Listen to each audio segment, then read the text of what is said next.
Kalau kita semayang baru satu rakaat, kita pun tertidur. Semayang satu rakaat tertidur. Tertidur dalam semayang. Masa berdiri ke masa mana? Ke masa sujud? Masa sujud. Tengah sujud tidur.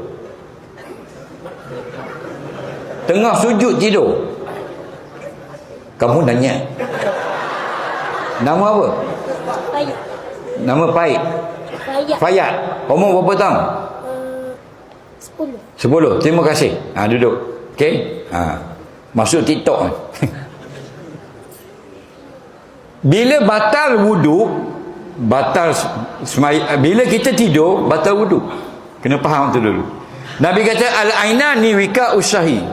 Mata yang tidak tidur sedar keluar angin atau tidak daripada dubur.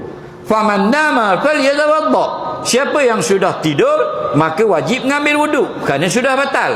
Jadi orang yang tidur di dalam semayang, dalam adik ni tanya tengah sujud tidur, batal wudu. Bukan batal semayang, batal wudu. Bukan batal semayang. Dia tidur tidak membatalkan semayang, membatalkan wudu saja.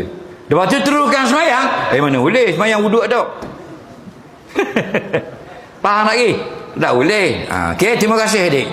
Tidur dalam sujud batal semayang. Kenapa? Keluar angin.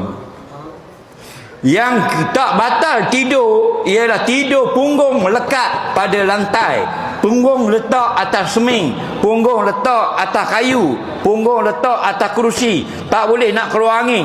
Tidur tidak batal. Walaupun atas motosikal. Contoh dia naik Honda Car EX5 daripada Ketel 5 nak balik Johor. Siapa di kat highway tu dia pun tidur. Bangun tak bangun Johor.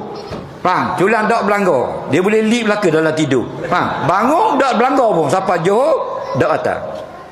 Kenapa? Punggung tu tamkin lekat di tempat duduk. Soalan seterusnya.